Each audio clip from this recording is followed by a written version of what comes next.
आज है 26 सितंबर। सुनते हैं प्यारे बाबा के आज के साकार मधुर महावाक्य। बाबा कहते हैं, मीठे बच्चे, ज्ञान की एक बूंद है, अपने को आत्मा समझो। आज बाबा क्या कह रहे? ज्ञान की एक बूंद है, अपने को आत्मा समझो और बाप को याद करो।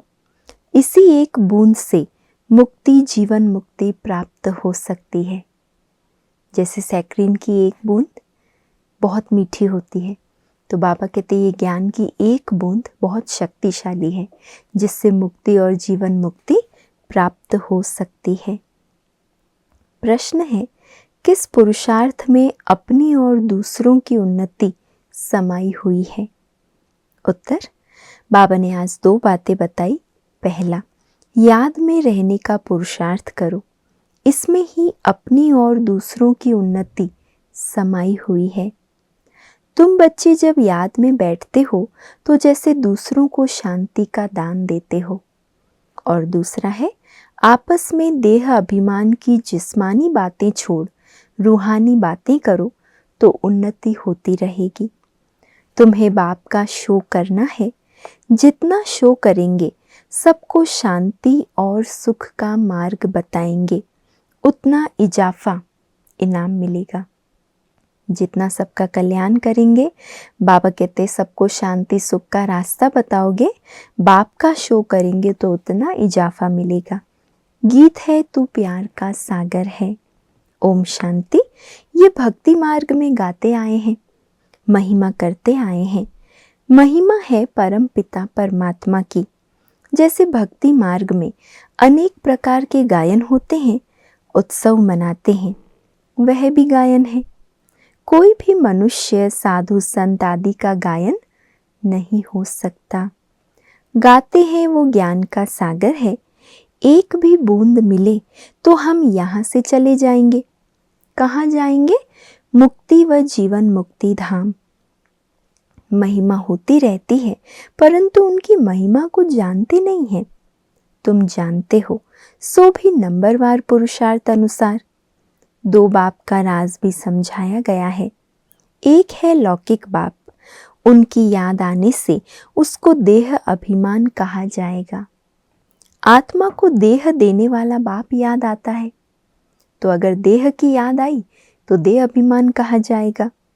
आत्मा अपने रूहानी बाप को भूल जाती है, यही भूल है।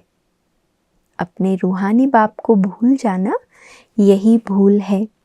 यूं तो कोई भूले हुए नहीं है, परंतु कह देते हैं आत्मा ही परमात्मा है, यही भूल है। ये भी कहते हैं कि हम जीव आत्मा हैं, मेरी आत्मा को तंग नहीं करो। तंग तो आत्मा होती है ना। आत्मा को गर्भ जेल में सजा मिलती है तो उनको शरीर में दुख भासता है। गर्भ जेल में भी आत्मा बहुत त्राही त्राही करती है।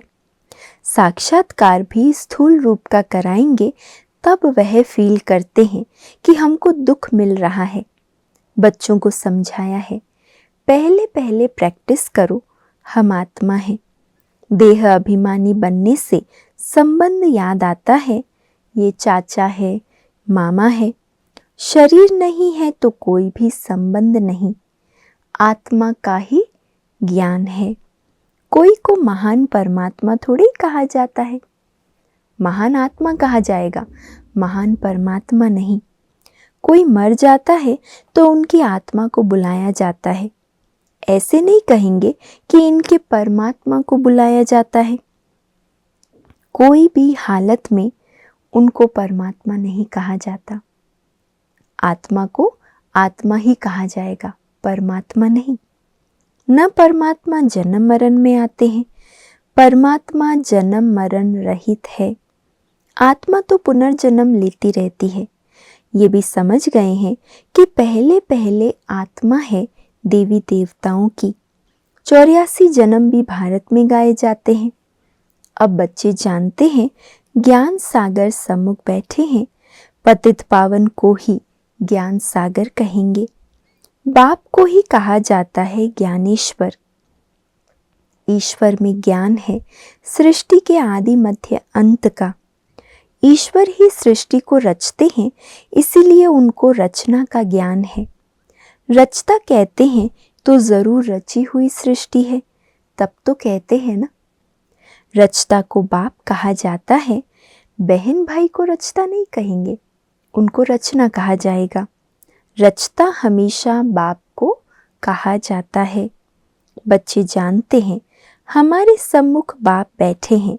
भल विलायत में कोई बैठे होंगे, कहेंगे बाप से हम दूर हैं, परंतु भले दूर बैठे हैं पर याद तो करेंगे ना। तुमको भी याद करना है, परंतु लौकिक संबंध को देख पारलौकिक बाप को भूल जाते हैं। इसीलिए बाबा कहते हैं उठते बैठते बाप को याद करने की प्रैक्टिस करो। मैं आत्मा इस शरीर से चलती हूँ, आत्मा का ज्ञान तो तुमको है। ये जानते हो आत्मा और परमात्मा अलग रहे बहुकाल। ऐसे नहीं कहा जाता परमात्माएं और परमात्मा अलग रहे बहुकाल। आत्माएं और परमात्मा कहा जाता है, आत्मा परमात्मा कहा जाता है। अभी बाप बच्चों के सम्मुख बैठे हैं, कहते हैं आपकी एक बूंद भी बहुत है। परमपिता परमात्मा हम आत्माओं का बाप है, बस इसको ज्ञान कहा जाता है। ऐसे और कोई को भी कहने की हिम्मत नहीं आएगी कि तुम सब आत्माओं का मैं बाप हूँ, जिसको ही ज्ञान सागर पतित पावन कहते हैं। ये कहना कोई को आएगा नहीं। बाप ही कहते हैं मैं तुम्हारा बाप हूँ। बरोबर अब महाभारी लड़ाई भी सामने खड़ी है। यादव कौरव पांडव भी है। ये सारा समझाने पर मदार है।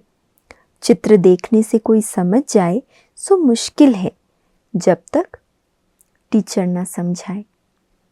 कोई भी स्कूल में भी आप देखो, बच्चों के पास अगर बुक है लेकिन टीचर ना हो तो भी अच्छी तरह लेसन समझ नहीं सकते। तो बाबा कहते चित्र देखने से भले किसी को थोड़ा बहुत समझ आए, लेकिन अच्छी तरह बिना टीचर के तो समझ ना आ सके। स्कूल में भी टीचर समझाते हैं ना, ये इंडिया है, ये लंदन है, बिगर समझाने बुद्धि में आ न सके। अगर नक्शे में नाम पढ़े तो भी सिर्फ नाम कह सकेंगे, लेकिन कहाँ है, कौन राज्य करते हैं, कुछ भी समझ नहीं सकेंगे। यहाँ भी हर बात समझने की होती है। आजकल तो पहले भपका चाहिए, शो देखकर ही आएंगे। अब वहाँ समझाने वाले बड़े अच्छे चाहिए। प्रदर्शनी में जो समझाते हैं, बाबा कहते वो बहुत अच्छे समझदार चाहिए। बच्चे ही समझाएंगे कि यह जगत अम्बा है, सबकी मनोकामनाएं सिद्ध करने वाली है। झाड़ के नीचे दिखाते हैं, कामधेनु बैठी है तो उनसे मिलने लिए भी आएंगे। जगत पिता है तो जरूर जगत की माँ भी होगी, परंतु जगत अम्बा इनको कहते हैं क्योंकि कलश माताओं को दिया जाता है। इसीलिए माताओं में बाबा ने जो हेड बनाया सबकी संभाल करने के लिए, तो जगत अम्बा माना मम्मा को बनाया। थी कुमारी लेकिन सबकी पालना की, इसीलिए उनका नाम मम्मा पड़ा। मुख्य जगत अम्बा गाई हुई है, फिर उनकी सेना भी है। तुम बच्चे एग्जीबिशन करते हो तो उसमें समझाने के लिए बड़े अच्छे अच्छे बच्चे चाहिए, क्योंकि एग्जीबिशन में VIPs भी आते हैं, पढ़े लिखे लोग भी आते हैं। तो हर एक के प्रश्नों को उत्तर देने के लिए उनको सही तरीके से समझाने वाले अच्छे बच्चे चाहिए। बाबा ने समझाया है, मुख्य बात है बाप के परिचय की। पहले पहले समझाओ, दो बाप हैं, एक है तुम्हारा लौकिक बाप, दूसरा है पारलौकिक बाप।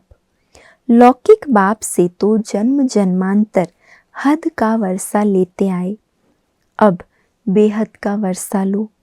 बहुत गई थोड़ी रही, विकर्मों का बोझा सिर पर बहुत है।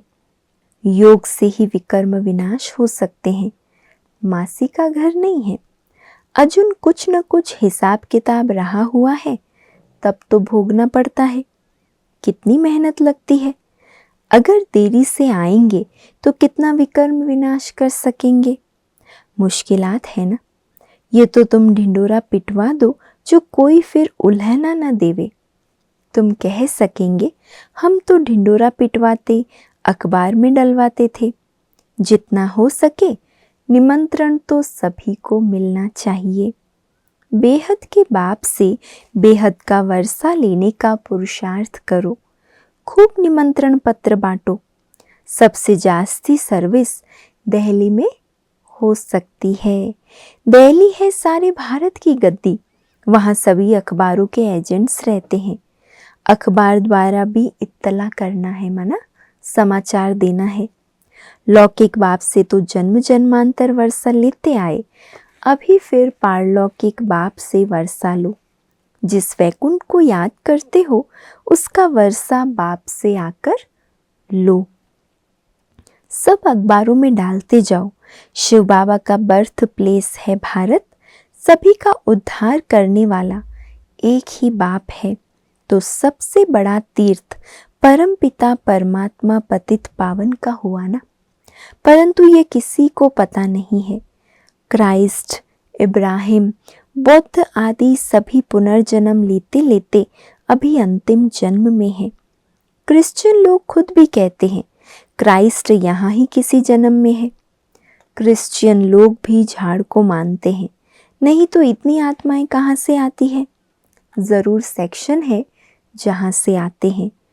हिस्ट्री फिर रिपीट ज़रूर होगी।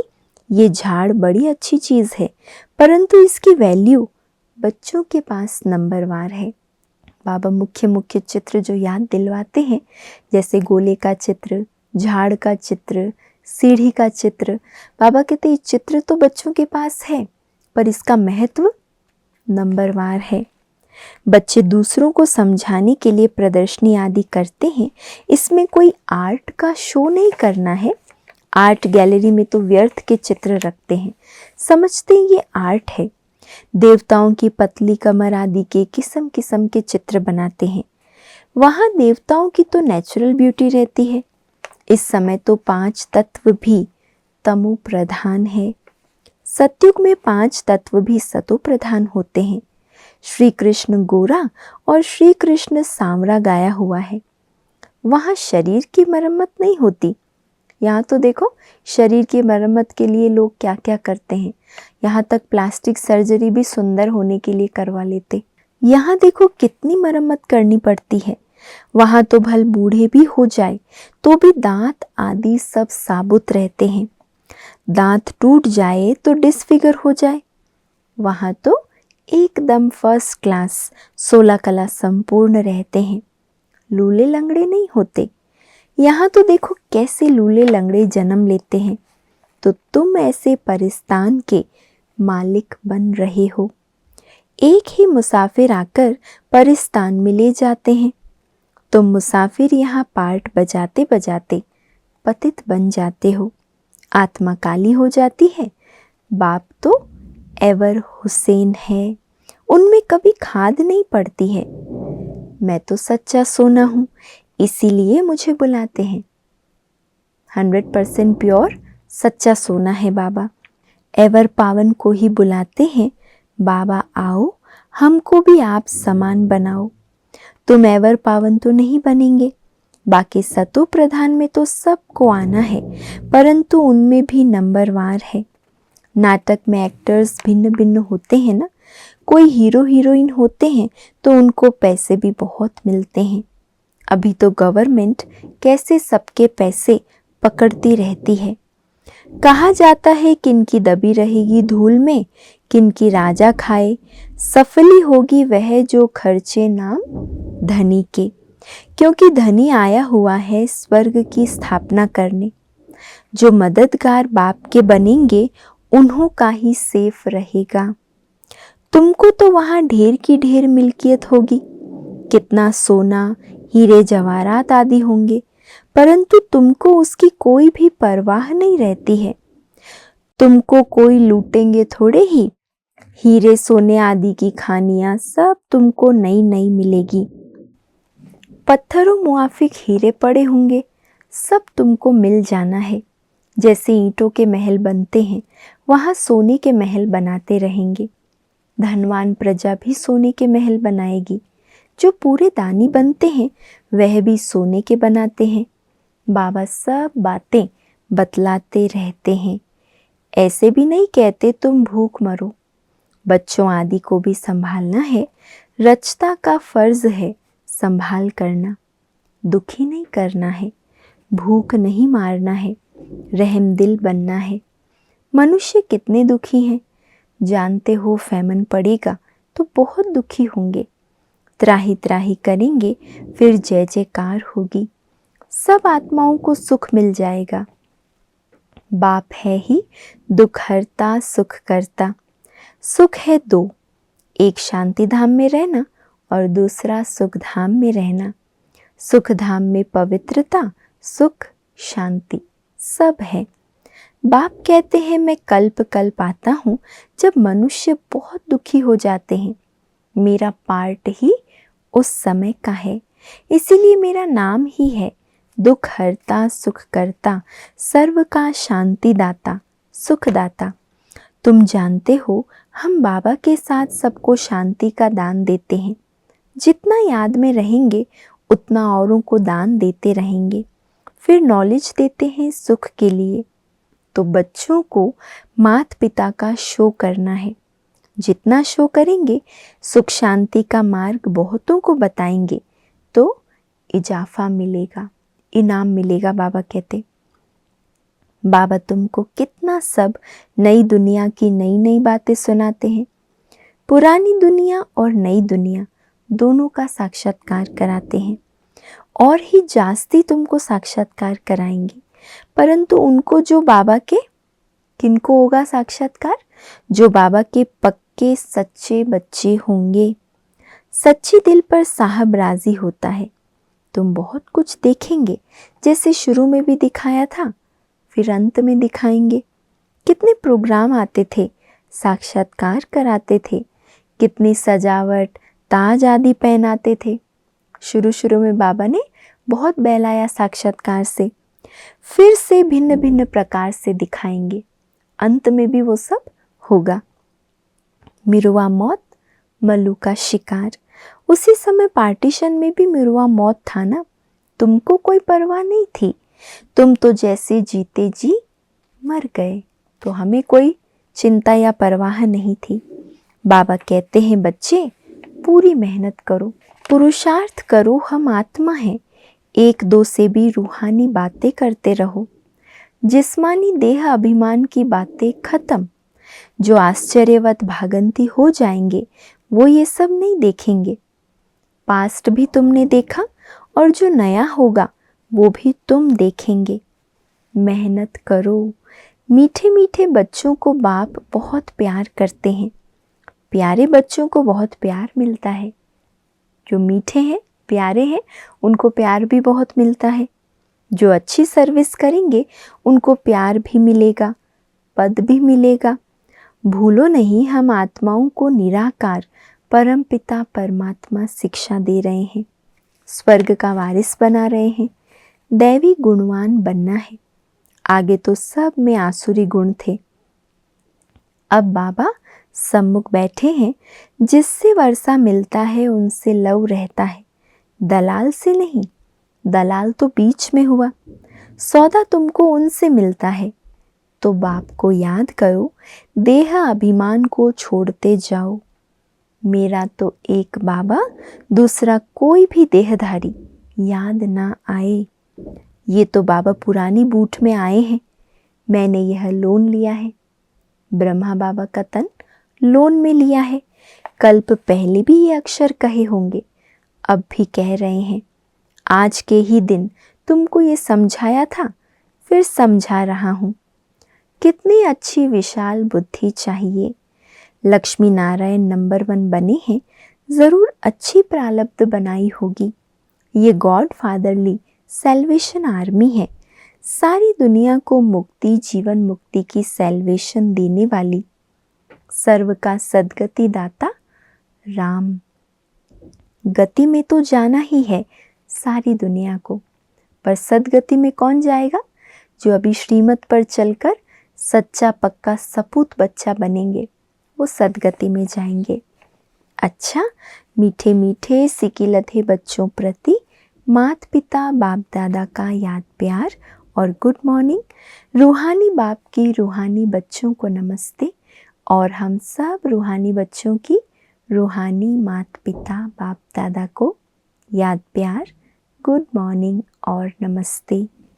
धारणा के लिए आज का मुख्य सार है, पहला, बाप के साथ सारे विश्व को शांति का दान देना है। बाप समान दुख हरता सुख करता बनना है। दूसरा, एक बाप से पूरा लव रखना है। आपस में देह अभिमान की बातें नहीं करनी है, रूहानी बातें ही करनी है।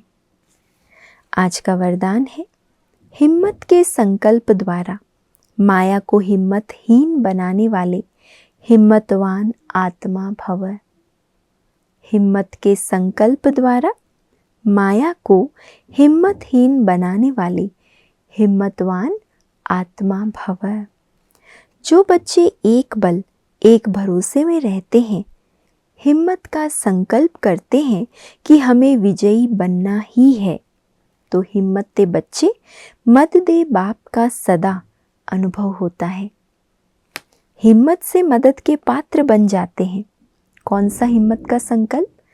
हमें विजयी बनना ही है, तो मदद के पात्र बन जाते। हिम्मत के संकल्प के आगे माया हिम्मतहीन बन जाती है। जो कमजोर संकल्प करते हैं कि पता नहीं होगा या नहीं, मैं कर सकूंगा या नहीं, ऐसे संकल्प ही माया का आह्वान करते हैं। इसीलिए सदा उमंग उत्साह संपन्न हिम्मत के संकल्प करो, तब कहेंगे हिम्मतवान आत्मा। स्लोगन है, निर्माण चित्त के तख्त पर बैठ जिम्मेवारी का ताज धारण करना ही श्रेष्ठता है। निर्माण चित्त के तख्त पर बैठ जिम्मेवारी का ताज धारण करना ही श्रेष्ठता है। जिम्मेवारी उठाना है, लेकिन कैसे? निर्माण चित्त होकर। आज का व्यक्त इशारा है, साइलेंस की शक्ति द्वारा परिवर्तन शक्ति को कार्य में लगाओ। नेगेटिव को पॉजिटिव में परिवर्तन कर दो। माया कितने भी प्रकार की समस्या के रूप में आए, लेकिन आप परिवर्तन की शक्ति से, साइलेंस की शक्ति से समस्या को समाधान स्वरूप बना दो। कारण को निवारण रूप में बदल दो। ये परिवर्तन शक्ति आप बच्चों को बाप द्वारा वर्षे में मिली है, तो इस परिवर्तन शक्ति को यूज करो, क्योंकि ये हमारा अधिकार है, हमारा वर्षा है बाप से मिला हुआ। परिवर्तन की शक्ति वालों को बाप दादा अमर भव का वरदान दे रहे हैं। अमर भव, बाबा वरदानी हस्तों से हमें वरदान देते हैं। कौन से बच्चों को? जो कारण को निवारण में, नेगेटिव को पॉजिटिव में परिवर्तन कर देते हैं, समस्या को समाधान में परिवर्तन कर देते हैं, उन्हें बाबा से अमर भव का वरदान मिल जाता है। अच्छा, ओम शांति।